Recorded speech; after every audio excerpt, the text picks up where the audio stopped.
Always love having the next gentleman on the show. He's been on the show multiple times. I'm not even sure where we're up to now. It doesn't matter. He's probably one of the leaders in appearances on this show. But like I said, always love having him, and want to welcome to the Sports Card Shop guest line, Mr. Mike Sommer, Wax Pack Hero. Hey, thanks for having me, John. If I knew that I was coming back on the Sports Card Nation podcast today, so if I was going to be on the show, I knew that I had to sponsor myself up. So I've got the Sports Card Shop T-shirt, I've got the ComC hat, I've got the Upper Deck mic, and I'm drinking a delicious SodaStream carbonated beverage tonight, all for you. I'm honored, I think. Awesome, awesome. And that's not lip service, Mike. We've always pretty much gotten along, and I've been on your show, you've been on. And there's certain people, like I said before we even started recording, that are just going to be staples at least once a year, if not more. You're on that short list, and so figured with some of the recent news in the hobby, I do appreciate your point of view, and there's been times where I've heard you talk about whatever certain topic and made me think about it either a different way or do a 180 and literally change my mind on a way I was thinking. And that's always a mark of to me of intelligence and sometimes clear thinking. So we're gonna chop up some of that stuff. But before you obviously have a podcast in your own right. You're 3.5 years in. I guess I'll kind of give you a few questions at all at once. Like, does it feel that long? And now being 3.5 years into it, what have some of the differences been from when you started to now? And not even so much with your show, although that's fine, but just in the content creating space that you've seen. Yeah, that's a great question. I just hit, I think this week was episode 221. And yeah, like you said, I started in like December of 2019, right before things started to get crazy. And it's been a lot of fun this whole time. I've really enjoyed it. I think one of the things that I've seen some transitions in my own show over that period of time. I started out with all these ideas of things I wanted to cover. I was going to do 2 episodes a week, and I started doing that way for the first 6 or 9 months. I was doing 2 episodes a week, and most of those were solo episodes. And then I started to transition into having interview guests. I realized that I loved having other people come on the show, get some other perspectives, get some other insights, things that I didn't know myself. And so there's a big part of the show now that is probably every other episode. Almost half the episodes are me interviewing somebody else as a part of the show. That's been a transition. In the summer of 2020 is when I started the LCS on the weekends, and with some of those additional responsibilities, some things had to go. And so the second show a week was one of those things that had to go. And so I moved from 2 shows a week to 1 show a week, and I've been doing that for the last couple of years. It's been a lot of fun. Um, from time to time, I think, as I start to hear and see other people and other shows, and as I gain more and more experience, both in the hobby as well as podcasting, I think sometimes I question, to be honest, I question how much value am I really adding at this point, because there's so many educational voices that are coming at the hobby from so many different angles, which is a great thing. But sometimes that makes me question, how much value am I really adding now? How is my voice, really that much of something that people need to hear, with so many other voices out there? But it's still a lot of fun, and I still feel like, if anything, I'm able to share a little bit of my perspective, and hopefully somebody finds some value in that.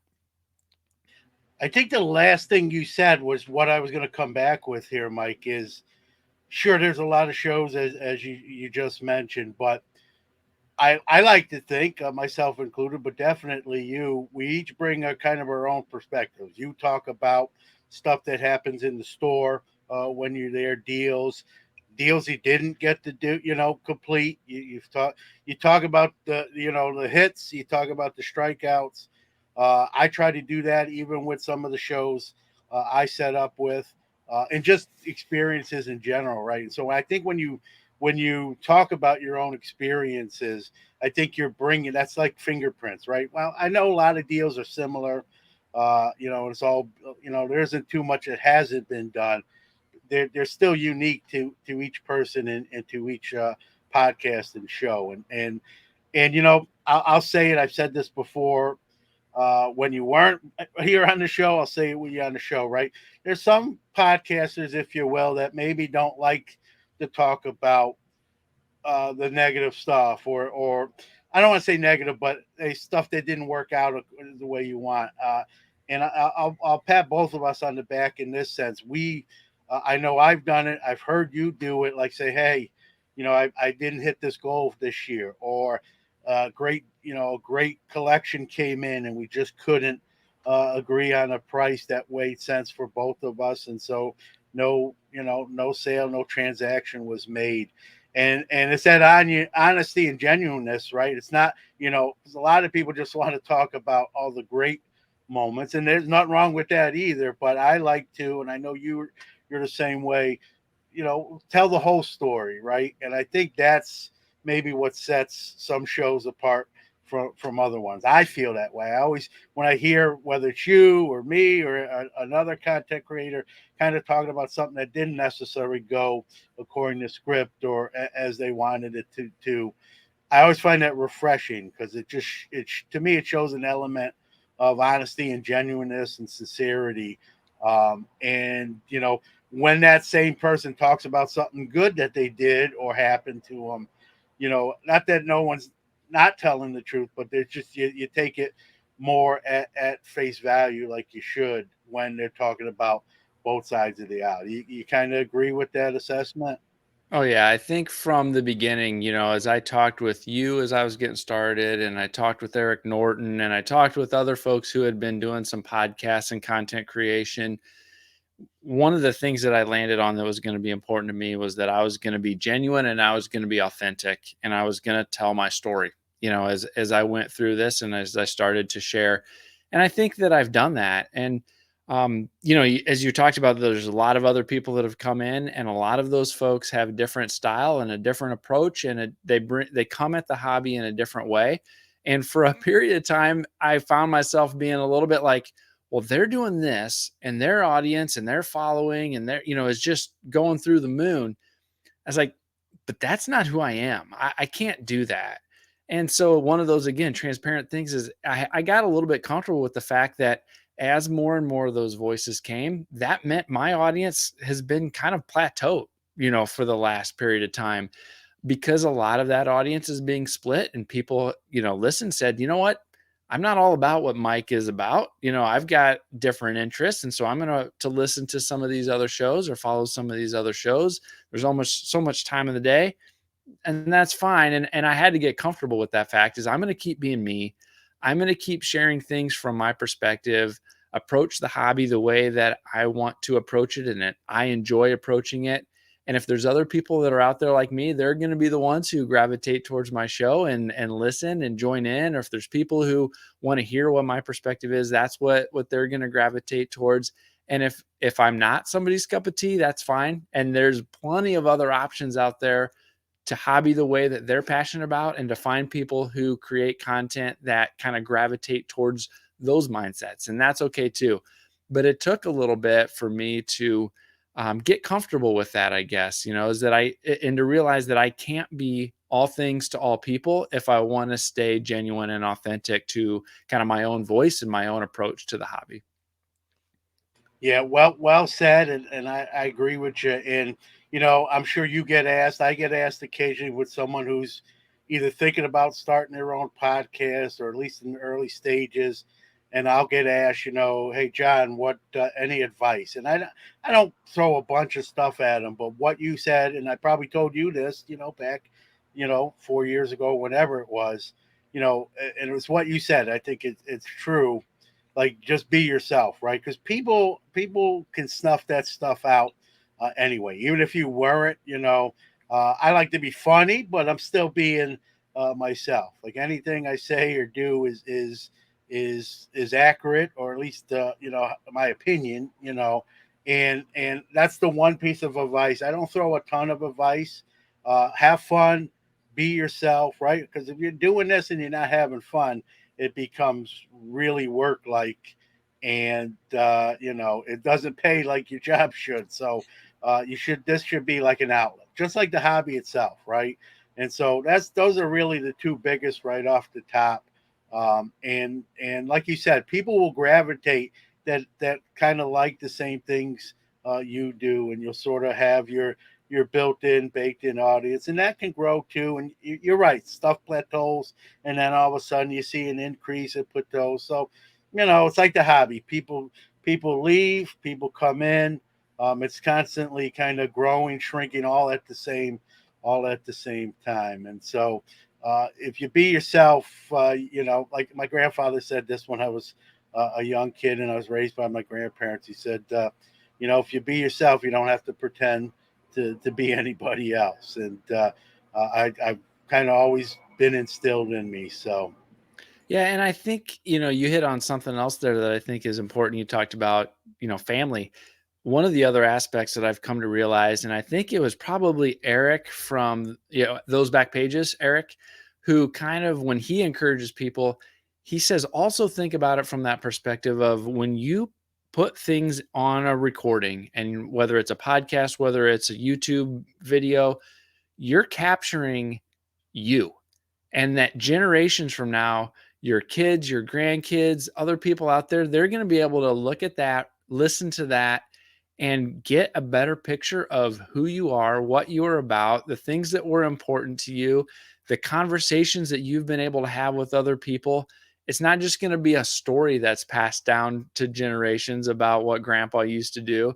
They're going to actually be able to listen and hear those things. And I think about that a little bit too, when you, especially when it comes to that authenticity, when some of those personal stories come through, like you've shared and like I've shared, those are things that are now captured and commemorated for all into the future, for people to go back to your kids, your son to go and hopefully maybe someday your grandkids or whatever it might be, right?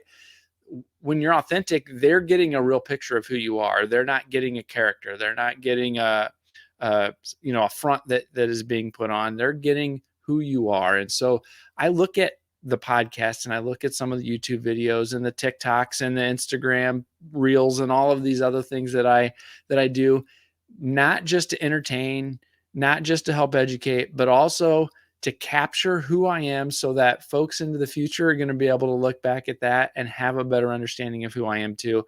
I think that's a pretty cool thing about content creation that sometimes we overlook. yeah, no doubt. And Eric did say that he's been on this show. I know he's been on your show. He coined it when he was here. I'm pretty sure on your he said leave a legacy. When he first said leave a legacy, legacy is a big word, right? You think of like a celebrity or a superstar athlete, but we all have stories. Whether we're how regardless of how famous we are, we all have a histories. And right, you like Eric said, and you said right there, right? Leaving that stuff for people behind us to, hit play and hear. We may not even be around. Hopefully, we are, but we may. We're not going to live forever. So that will always, exist for those who want to learn more about you, whether it's a family member or a hobbyist that does not, maybe not even in the hobby yet. And they can find that information, and especially you do a lot more of this than I do with kind of teaching different things about how to do this or look at it this way, and that's always a good thing. And a lot of that stuff, as you well know, is going to be evergreen. That you can click on that 10 years from now and still take probably 90% of it is still effective, and if not more. And I think that's important. And so, when Eric first said about leaving a legacy, it sounded such grandiose, but then hearing him explain that, it made a lot of sense, and you touched on a lot of it right there. And so that's another great point for someone who's thinking about starting, whether it be like you said, YouTube or just an audio podcast or a combination of both, or other social media. Like you said, there's short forms, right, and TikTok and whatnot. They're all can be there for years and decades later for anyone to kind of find and see and learn. And I think that's a great point. And a matter of fact, one of my future articles I'm going to write is kind of pertaining to don't take that for granted, right? Is to that stuff's important. And you know, even for your own self, right? To look back and remember a time in your life, maybe 5 years ago, and maybe you've even changed your mind. Like, man, I have a different Mhm. opinion today than 5 years ago. I've done that. I'm sure you've done that, and that sort of thing. And that's always kind of like the self growth type thing. So I think it's important. All right, we're both mine. Well, I'm not anymore, so I kind of putting getting ahead, but. You were 1 year ahead of me in the Montgomery 582 club that Topps uh, started, and as you well know, right? There was a period there, Mike, where everything was like instant Midas touch, right? Everything turned to gold. If you got it, you could, whether if you wanted to open it, you probably did well, or if you wanted to sell it intact, you did probably even better. And let's be honest, it was nice because it paid for the membership to the club and then some, and then you can acquire some stuff for your PC as well. It started to change a little bit. I was on the fence about going. I know I talked to you kind of off the air about what your intentions were. I wound up not doing it. So I guess my first question is, did you do it? And what are your thoughts on kind of where it started and where it is even today? So yes, I am still a member. I did renew for this coming year, but I, like you, um, after last year, was on the fence of whether I was going to renew again this year. Yeah, I signed up in the very first year. I think it was about $200 that first year, and you got your complete set, 5 or 6 other mini sets throughout the year with at least 2 guaranteed autographs. That's what that first year for $200 was like. And I thought that was a pretty interesting concept. I thought it was an interesting opportunity, something I was willing to take a chance on at that price to see if I'd get some value back. The second year was really the gold mine for people, especially if you were a member in the first year, because that second year going into 2020 was when they added on the pre sales. The first year there were no pre-sales to the online exclusive products. It was just the guaranteed products that were part of the club. The second year they added on those pre-sales, and members who were in the club the first year were able to renew at that same price. And so you were able to get in that second year at the original $199 or whatever it was. And that was right when everything started to get short. And so any of those pre-sales were guaranteed profit. And so it was a gold mine to be in the Montgomery club in that second year. The third year was similar. We started to see a little bit of a change with some prices of those pre-sale products come up. And by last year, the people who were renewing at an elevated rate, it had the idea of those mini sets and the guaranteed full box set, the full base set with the special stamp, that was an afterthought, and it became all about the pre-sales, and people were excited to get in for that. But as we know, Topps was like, wait a second, people are making way too much money on this. And last year, the value, except for a couple of those pre-sale products, really wasn't there. And so the prices that they were charging us members to buy some of those online exclusive wax boxes were were pretty steep, and things had started to normalize. And I if it weren't for a few well-timed sales early on in last year's membership year, it would have been tough to break even, with some of those products, especially if you wanted to keep anything for yourself of the actual membership products. And so that's what was making me pretty skeptical about whether I was going to renew going into this year. But then going into this year, they revamped it a little bit. They limited and kind of called out the specific 5 or 6 pre-sale products that there was going to be, and they cut the actual guaranteed products down to the special factory set and one product with no guaranteed autograph. And they reduced the price quite a bit as well. And so I was like, well, I'm going to give it one more chance and see how things go here. I've been a member this whole time. I want to kind of keep that going. And so I decided to go ahead and take a chance for this year as well. We just got our mini set a couple weeks ago. So we really hadn't had any products through the first 5 months of the year or so. And so we just had our first product that was okay. Sometime late summer after series 2 is out is when we'll get that factory set, and that's fine. And we just had access to our first pre-sale as well, that I went ahead and picked up. I think it was the Star Wars Sapphire product, and it was at a reasonable $200 price tag. At least it seems reasonable. We'll see how things go. It wasn't a crazy $300 or $400 or $500 price tag that we've seen on some of those products. So I'm the jury is still out on whether or not the 2023 Montgomery Club is going to be worth it. So that was a long a long conversation about where things started, where things are at now, and kind of what my current thoughts are. Well, it doesn't, length doesn't matter. You, like you said, you were in it right from the jump. So I do appreciate your opinion. I know you've done episodes talking about. I've even done a few of those for that matter. But you really deep dive into the pros and cons, and this year was a really good year if you were in it. And I want, again, going back to appreciating someone who gives you the straight scoop, right? You said, hey, it's the jury's still out. Well, it's to be determined, TBD, to whether this year was going to be a good Montgomery Club year or not. Will you? It's funny for me. I missed the first year, Mike, and I think it made it easier for me. Not to make excuses, but I do think it made it easier for me to not like join this year. Like I said, I didn't. Had I probably been in it from the jump street the first year, which I missed, it might have been where I almost felt like I didn't want to give it up. And that's just a natural human nature to when you start something, you sort of want to, do the conclusion. Do you think there was a little bit in that for you? Like, I don't know if you want to call it FOMO. I don't think it's like the true definition of FOMO, but being that, hey, I was an inaugural member here. I really don't want to get off the ride just yet.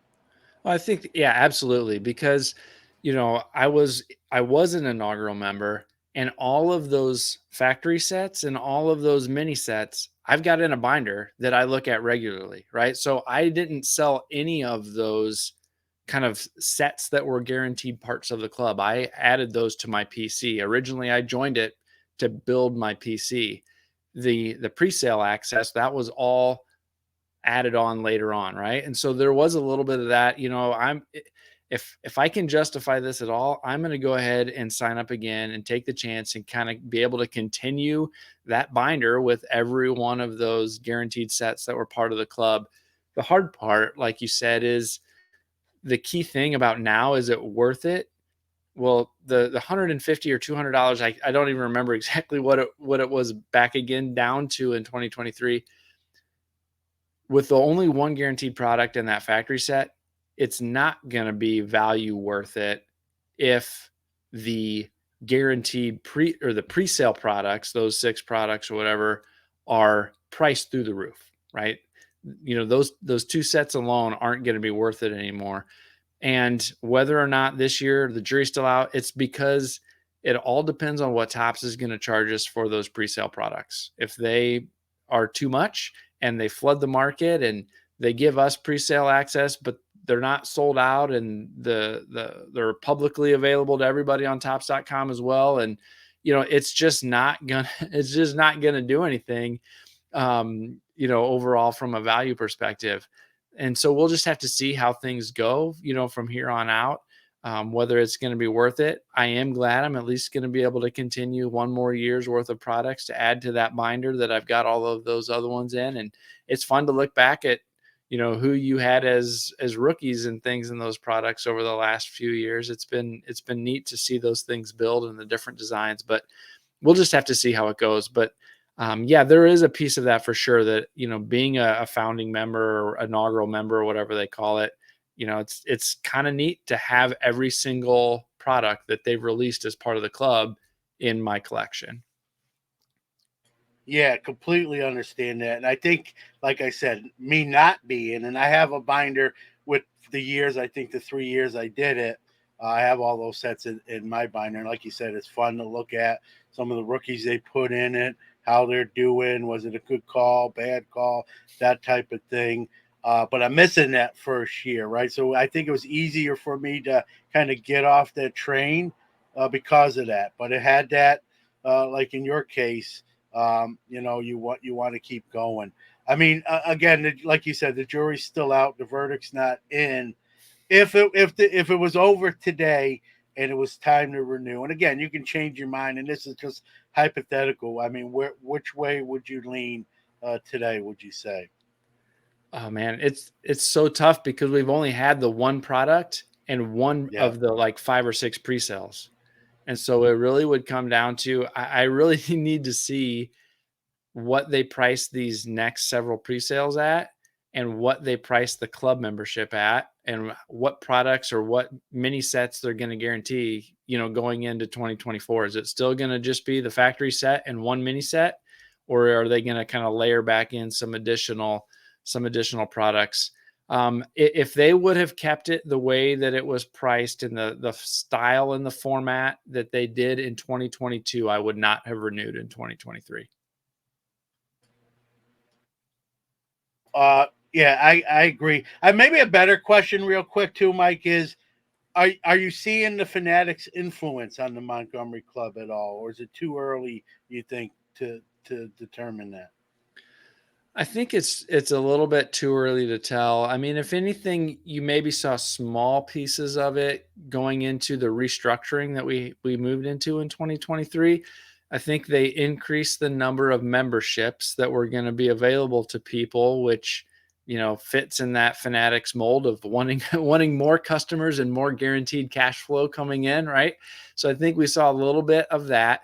We By reducing the number of pre-sales, that streamlined their operations because Topps.com, quite frankly, wasn't able to handle the flood of pre-sales coming in, and it seemed like they were messing something up every other pre-sale, and so they cut that back, which meant that they Yeah, had less I'll logistics. we even had some conversations during some of those snafus. Like, hey, did you get it? No, did you get? Because we wanted to check. Like, is it me? Is it across the Yeah. board?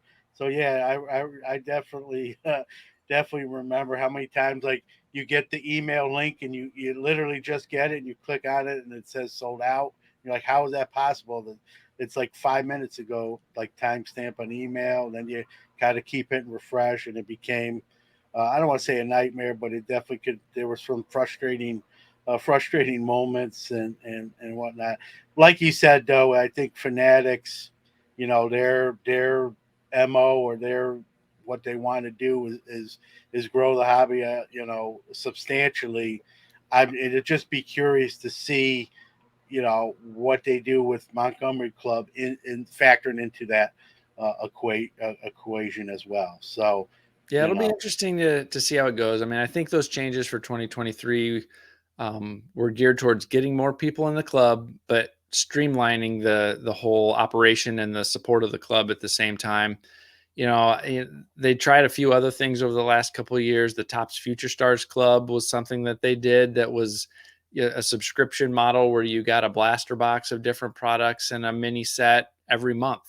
And I love that as well. That was awesome. And you got to see a variety of products. And for basically $25 a month, you got your blaster box, you got this mini set, and you got some kind of trinket, sticker, phone case, whatever it might be, like a little trinket along with it. And it was a pretty cool opportunity as well. But they just cut that, didn't tell anybody, just stopped talking about it, removed it from the website. I don't think there was ever an announcement that the thanks for being a member of the Future Stars Club, we're discontinuing it. It just went away. And there are a few other things like that that I think could have been cool opportunities to help build the hobby, but they discontinued that. It must not have been worth it as Fanatics took over and looked at the books. yeah, that's a good segue. Kind of my next question for you, Mike. I know you get this question from whether it be listeners or people coming into to the store and talking with you. I get it, whether it be at a show or email or direct message, like, and it's really blunt and direct, right? I'll get a question like this that says, John, are you worried about the direction the hobby's going? I'm sure you get it too. What's your take? And when the whole Fanatics acquired the baseball licensing out from under Topps, being a Brooklyn kid, it really definitely it jarred me, it shocked me, and at first I was stunned, and then dust settles, and you're like, listen, as much as my love for Tops just because they were in my backyard and I grew up on it. When you take a step back from that, really look at, they made a lot of mistakes. They got maybe a little bit lackadaisical design, and we can go on and on. And so I thought, well, maybe some fresh eyes, maybe a new perspective isn't the worst thing in the world. I wouldn't have ordered this like off a menu, but there's nothing we can do about it, right? So we got to, like, I'm not leaving the hobby because of something like that. So you sort of like make the best of it. So at the time, I said, when people asked me that question then, I said I'm caught. The two words I used were cautiously optimistic. While I wouldn't have ordered this, like I said, or wanted this to happen, now that it is, let's give it a fair shot. Now here we are, a couple years, almost 2 years later. And I get asked the same question. I'm not going to lie, and I hope, a lot of times we hope we're wrong with some of the way we feel, right? Gut instinct. I'm a little more concerned today than I even was when that news first broke, and seeing some of the way Fanatics handles business. Now they're not doing anything; they're not breaking any business laws where they can get in trouble or fined or in front of Congress. But I think we both can agree they're pretty cutthroat when it comes to the corporate world. And again, there's nothing illegal about that, but it also makes me a little tentative because I just kind of say, if they're like that on that level, why would they stop and just be all about the bottom line and dollar signs when it comes to us, the little guys, so to speak? And so I'm a little less cautiously optimistic. I'm not leaving the hobby. I'm heavy vintage at this point now too. So a lot of the stuff I like's already been. I almost say what they do almost unaffects me, other than from a content creation. It's not 100% accurate, but it's highly accurate. I guess when you get asked that question, I'll kind of put you a little bit. What's kind of your assessment, or how do you answer the same question? Yeah, I think, as you were kind of sharing your perspective, I think we align on a lot of those mindsets. I also was going into it with the idea that I think there's some fresh blood that could have been um, a good thing. That there's some different perspectives that can come in that are gonna be a good thing.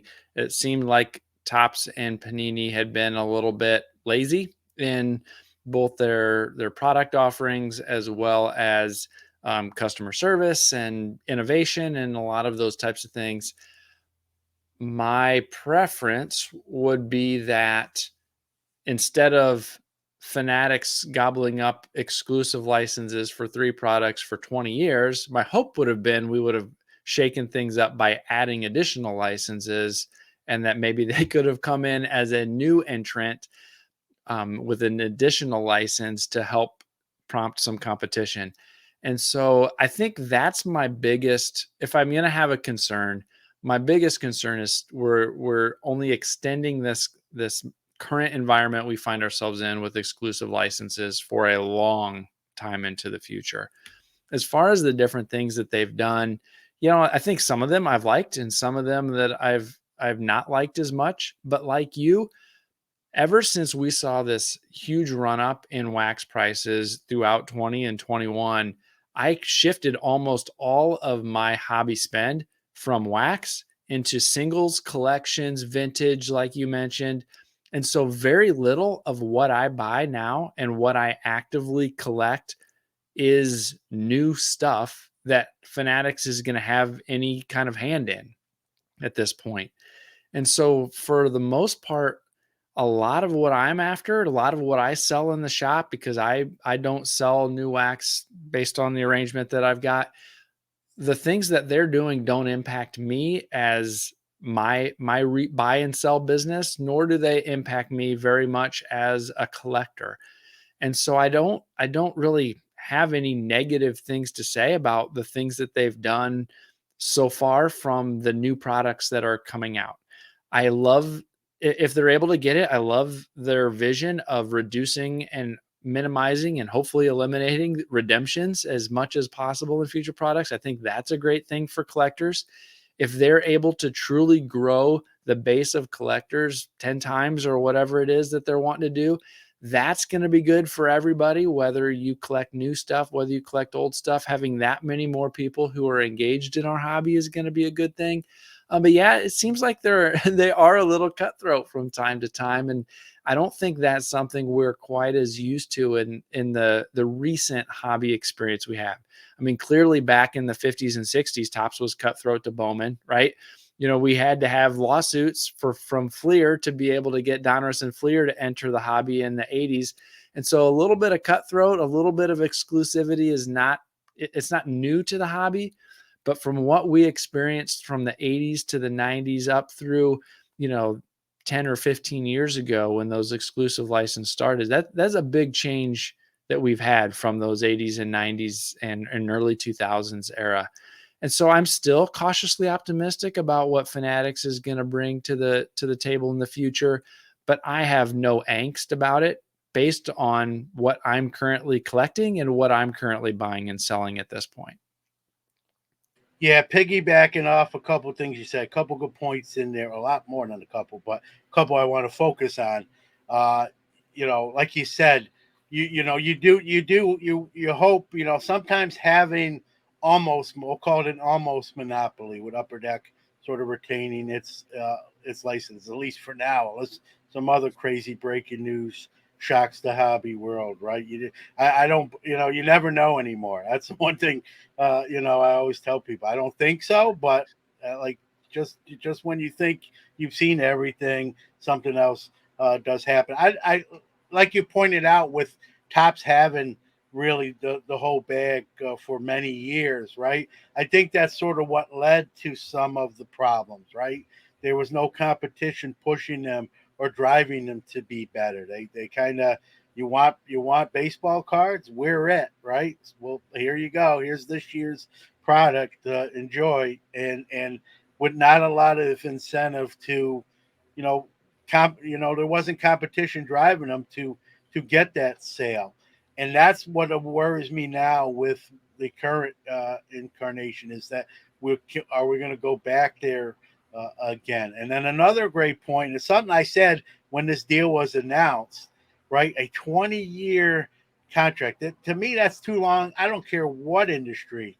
That's just way too long for a league, a players association to lock in. When you think I'm married 24 years, Mike, I know what 20 years is. It's a long time, right? And I just think 5 or 10 years would have been better, especially Mike. All the more you have a new company that's never done this before. Like I'm not saying they don't they're going to hire great people. They have great people already in place, but they're brand new. It's not like Upper Deck acquired Topps, let's say, where they were already making cards and now they're going to be making baseball cards again. This is a completely new realm for them. And so when I heard the 20 years, that to me was more after the kind of like the initial shot got off, settled down. The 20-year deal was really kind of rubbed me the wrong way. I just think that's too long for a new relationship to lock in, right? It's like when you get married, right? It's supposed to be forever through sickness, through. I get that, but in business, right? To sign a 20-year contract is just a long time, and that I just especially with a new company. I mean, your thoughts on the length of their licensing? Yeah, I think the disappointing thing to me is my hope was that the next transition we saw was going to bring more licenses per sport to be able to have some more of that competition. That 20-year thing does seem long, but I think one of the things I've been thinking about quite a bit, and it's actually going to be it's going to come up a little bit in my most recent or my June Hobby News Daily article. One of the things I talk about in this upcoming article is the time horizon mindset that we bring as collectors. We can get caught up in this mindset about what's in front of our faces right now, and we lose a little bit of perspective on the long horizon. You've been collecting cards since what, 1978 or something like that, right? I've been collecting 79. You're making me old. Listen, I'm old. 79. I don't need to be one more. I've I'll been get there. collecting I'll get cards there on my own. since 86.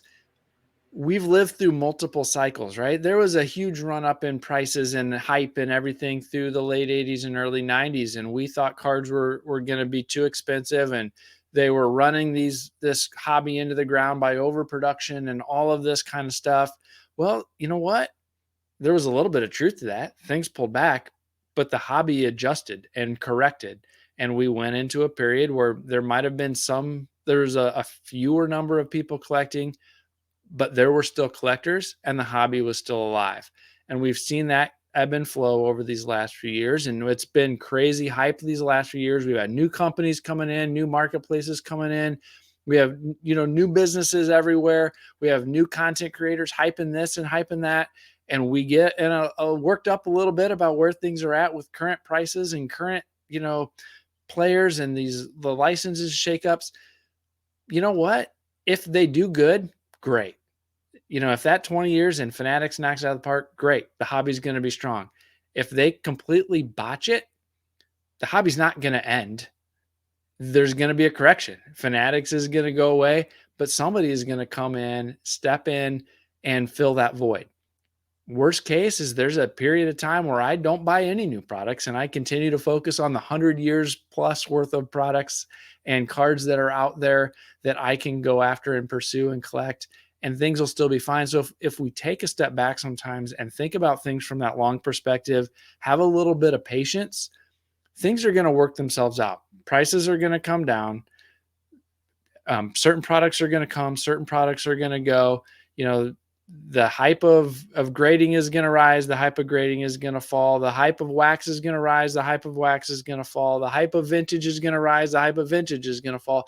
There's going to be things that continue to ebb and flow, but there's still going to be a base of us collectors out there who love these little pieces of cardboard with pictures of men on them playing sports or celebrating movies or TV shows for the people who like the entertainment cards, whatever it might be.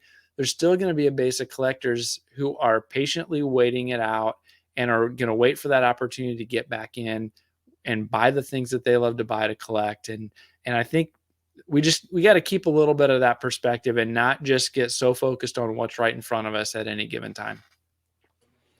Yeah, I feel better already after that. I feel like you should send me a bill for like being almost a therapist there. I feel a little bit better. But you make great. All joking aside, it is great points, right? Sometimes we react so fast, and then you don't really see, like you said, the long view. We just see like today, the sky's sort of falling, or this is terrible. How is this going to work? And like we both kind of do. We collect a lot of stuff that's already been produced. We don't have to really rely. If we were strictly modern and ultra modern, we would really be nervous and probably biting our fingernails and that sort of thing about what's to come or what's around the next corner. So I think you got to keep things in perspective. So I think that was well said.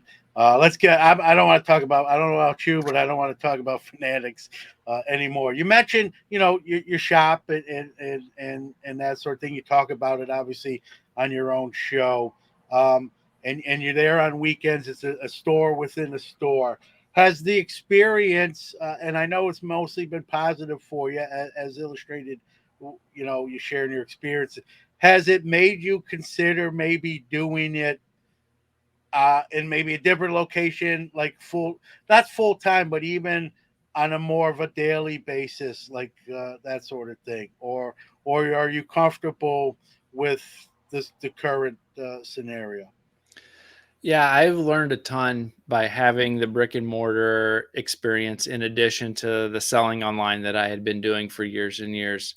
The additional face to face interaction, the face to face negotiation when people are buying and selling with me, selling a collection or buying cards that I've got, that face to face negotiation experience is huge.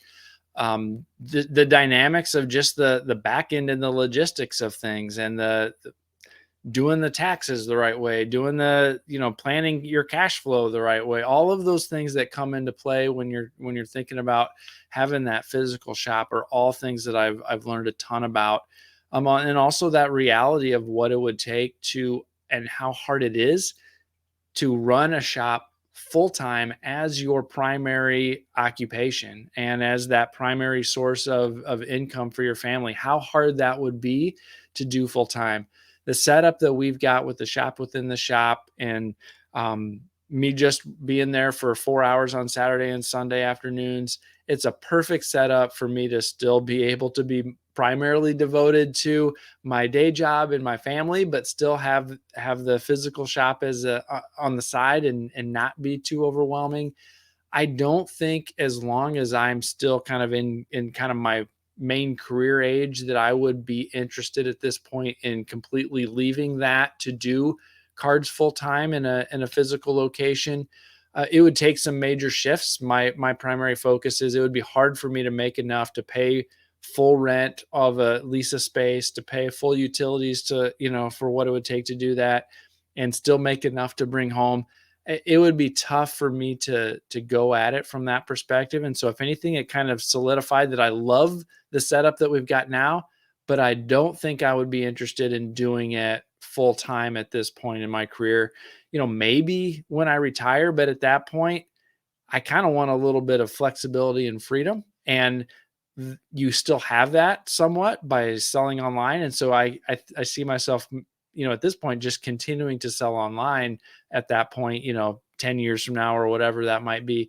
And so to answer your question, I've learned a ton. I would not give up that opportunity for anything that I've had these last few years. I'm planning to continue to do it for the foreseeable future, as long as that current relationship exists with the main LCS that I'm kind of inside of. But no, it has not made me want to pursue doing that on my own in a separate location. As a former store owner, and so a lot of that stuff hits close to home. Fully understand that, right? And, when you retire, you think ahead, right? You kind of, I don't know, I don't want to speak for you. I want to travel a little bit more maybe than I do now, and even to another country. I've never been to Italy. It's on my butt. The heck, there's stuff in the U.S. I've never been to Boston, which is really not that far Yeah. from me.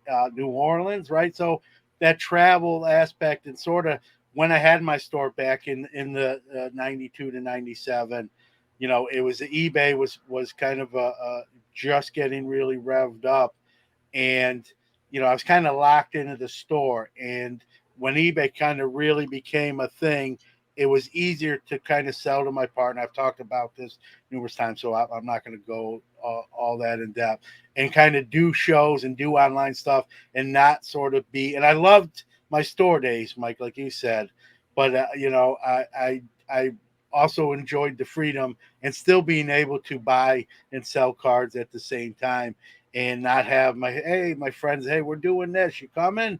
I can't, I gotta, it's my day at the store. I had a partner, we had a schedule. I fully get that. And even now I occasionally get asked, John, you ever think of, would you ever consider a store again? Like you, I would not quit my teaching job. If I did it, it would have to literally be 3:30 to 8 o'clock, or whatever I determine closing time. And then I don't know how that would change the dynamic here even. So it's not even an automatic yes. And so there's just so many. You point out some great points, that there's so many variables, right? People think you just flip the sign over to say open, and it's all easy after that. It's not as simple as that. And there's a lot that goes into it. You mentioned taxes and accounting and rent and utility. It's just it's not a simple equation. You really gotta uh, uh, do the pros and cons. When you're married, you got children, and my son's grown up. Your girls are younger. It's a different situation even for both of us. But I think I kind of agree with what you said. Even though it's your situation is what it is. Well, kind of coming down the home stretch here, Mike. The National Back in Your Backyard in Chicago. I know that you appreciate that because you can go. We missed you. We missed you last year. You've been to multiple nationals. It's I call it the greatest show of the year. The Super Bowl of the hobby. I've kind of coined it. With the kind of landscape changed over the last couple of years, do you anticipate a different vibe at this year's national? I mean, what are your expectations going into here? We're 50 something days away now. Yeah, I'm looking forward to the national again here this year in Rosemont in Chicago. This will be my third, and all three so far have been in Chicago. So 2017 was my first. 2000, I guess it'll be my fourth. 17, 19, 21, and then here in 23. And I think it's going to be interesting. Last year we were seeing certain segments of the market start to peak. There's a lot of doom and gloom about the national. Nobody wants to go to New Jersey. It's going to be a ghost town. Everything's crashing. Everybody's going to be wanting to sell stuff, and the vendors aren't going to be buying because they're going to be worried about selling stuff. We had all these stories out there, and there are bits and pieces of that I think played out from everything that I heard. But this year we've got kind of this whole nother dynamic of, consolidation that continues to happen. We've started to see some of the startups that came onto the scene over the last couple of years start to fade a little bit. We've seen a couple of those go out of business, or they seem to be on their way of going out of business. And I think there's probably a few more that are probably on that fence, or teetering a little bit. And these next, several months or the rest of this year are going to be big drivers of how healthy they are and whether they're going to be able to continue to survive. It seemed like, Whatnot was a runaway train that was growing and everybody's going on Whatnot.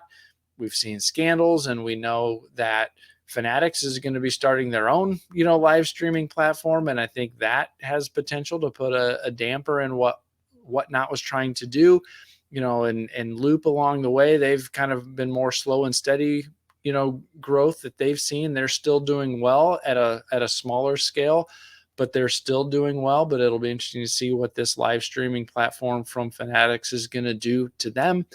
The fractional market is changing, right? So all of these businesses that were coming into the corporate booth trying to make a big splash, I think that corporate dynamic is going to be a little bit different, right? There's the Fanatics Panini lawsuit that's going on about the employees jumping ship and all of that stuff going on.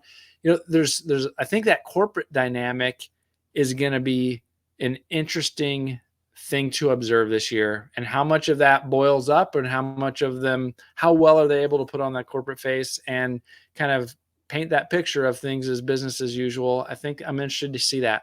From the dealer perspective, from the collector's perspective, I expect it to be as busy as ever from everything I've heard, with the national opening up additional square footage of to allow for more space for people and vendors and everything else. I mean, every indication that there's going to be plenty of collectors and plenty of dealers there looking to celebrate the hobby. And so that's the piece that I'm excited about as well.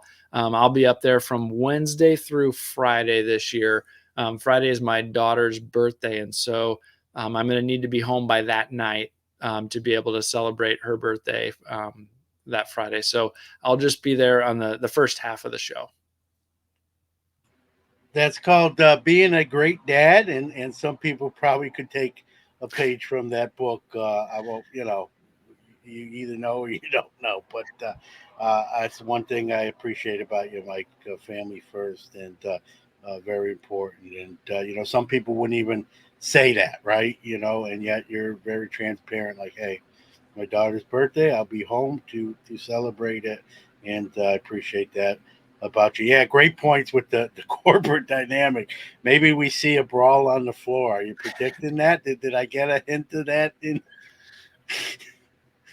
Yeah, it'll be interesting to see how some of these things play out over the next couple months. Yeah, it always seems like at the National, there's one kind of storyline that does sort of come out of there. So it'll be interesting to see if we get that, what it is, and that sort of thing. But you hit it right on the head, right? Regardless of the corporate, regardless of that vibe, the collector vibe and the people in the hobby vibe, that's going to be, I think, par for the course. And when I say par for the course, I think it's going to be tremendous par for the course. I think this is going to be heavily attended. I think that's a safe bet to say, as most of the Chicago Nationals I've been to, and you've been to even more. I think it's there's going to be no shortage of people going through the door and attending and transacting. And so, like you said, the hobby's never going to die. You hear people with the, sky is falling, the hobby is dead, and my last six shows have all been very good or even better than very good. And so I I'm not leaving. The corporate stuff is nothing I can, like you. I'm sure you'll agree. It's nothing we can do about it. We're not in that necessarily directly in that realm. It's gonna play out the way it's gonna do, and obviously sometimes it's gonna play out in the courtroom as well. Besides just on the business level, but it makes for good content. But it really doesn't affect how we hobby necessarily, unless you let it, I guess is the way to say it. So I look forward when I know it's in Chicago. I know we missed you last year. When I know it's in Chicago for sure, we're gonna see you, and I look forward to, as always, seeing with you. I know we do the Topps Q&A. I probably shouldn't say that too loud. It's kind of a little secret kind of thing, but we'll just have to get online early as we always do to get in there. But looking forward to it. The countdown's begun, and it's funny. The minute it ends, Mike, I guess you feel the same way, especially if you know you're going.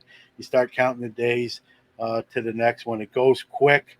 That 3, 4, 5 days, whatever it's quick, and you sort of got to have a game plan, or you won't get to do everything you want to. But I'm looking forward to it. I know you are too, and we'll kind of take notes together and see what we'll compare them when we're there.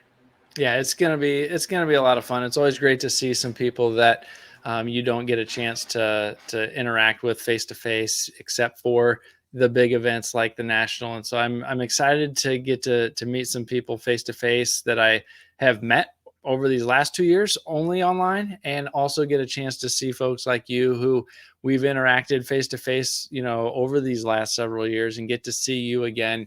I'm looking forward to the relationships, probably first and foremost, and then getting a chance to dig through some dollar boxes at the singles club, and belly up to some monster boxes with Dr. Beckett and 1 million I Cubs was gonna Bo say and you're gonna some have of to the other fight folks. Dr. Jim.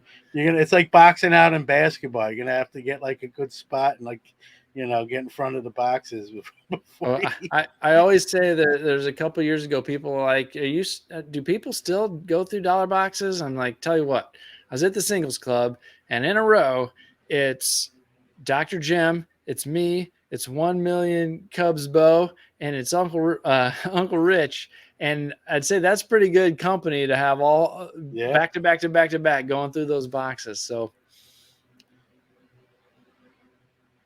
Well, listen, it's coming up. We're crossing the days off the calendar, and look forward to seeing you uh, anytime, but always at the National. And Mike, I appreciate you coming on and making some time and sharing your insight and your knowledge. And I always feel better. It's weird.